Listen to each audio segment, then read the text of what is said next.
Na 3. poschodí sa nachádza Ústav konštruovania a strojárskych technológií. Ideme si predstaviť jednotlivé laboratórie.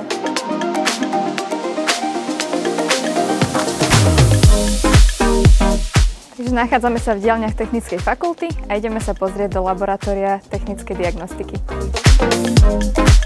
Aktuálne sa nachádzame v laboratóriu technickej diagnostiky v prvej časti, kde v podstate vykonávame diagnostiku vozidiel, čiže v tomto priestore máme k dispozícii diagnostiku špecializovanú na rôzne typy motorových vozidiel, to znamená, že od spaľovacích motorov cez aktuálne hybridy a elektromobily. Táto diagnostika vykonáva komplexne diagnostiku, čiže aj podvozkových častí, podvozkových skupín, aj takisto jednotlivých častí tých motorových vozidiel, dokonca aj nákladné autá a autobusy. Takže v ďalšej časti diagnostiky si môžete rozšíriť vedomosti o nové znalosti meraní jednotlivých častí motorových vozidiel. Ďalej máme tu novú technológiu, ako je boroskopia, čiže kontrola vnútorných častí, či už strojov, zariadení, alebo prípadne nejakých strojárskych dielov. V ďalšej časti venujeme sa vibrodiagnostike, termovízii, v opravárenstve vieme skontrolovať strekovače benzínových a naftových motorov, takisto zabezpečiť ich plnú funkčnosť a takisto opravy jednotlivých dielov motorov, čiže ako tu máme oprava ventilov a ďalších častí. Tak presúvame sa do laboratória CNC obrábania. V laboratóriu CNC obrábania majú študenti možnosť prakticky realizovať programy, ktoré vlastne vytvoria v CAM systémoch. Tie vytvoria v počítačovej miestnosti. Okrem toho teda majú možnosť programovať aj ručne alebo získať základy ručného programovania. Ďalej sa tu vytvárajú dielce pre záverečné práce, bakalárske, diplomové a dokonca teda boli tu aj merania, ktoré slúžili ako podklad pre doktorandskú dizertačnú prácu.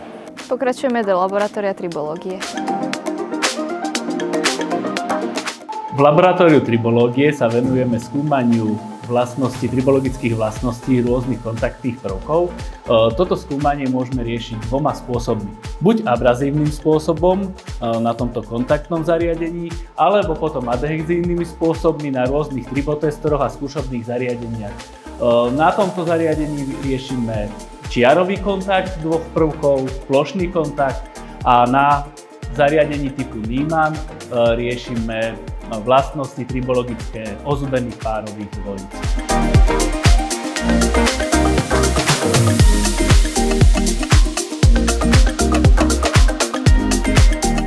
Nachádzame sa v Centre 3D technológií.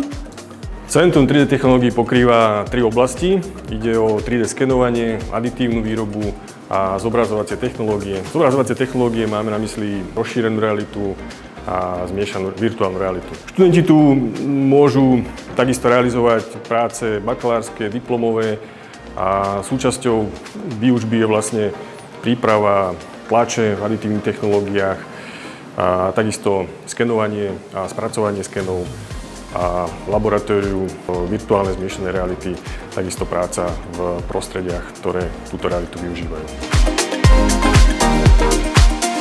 Študenti vytvárajú programy pre číslicové riadené stroje v CAM softveri, konkrétne my používame SolidCAM. Vychádzajú z 3D modelu, pre ktorý vlastne postupne vytvárajú podmienky obrábania až po jednotlivé dráhy a aj so simuláciou. Potom nasleduje vlastne preklad do G-kódu pre konkrétny stroj a jeho overenie v laboratóriu CNC obrábania.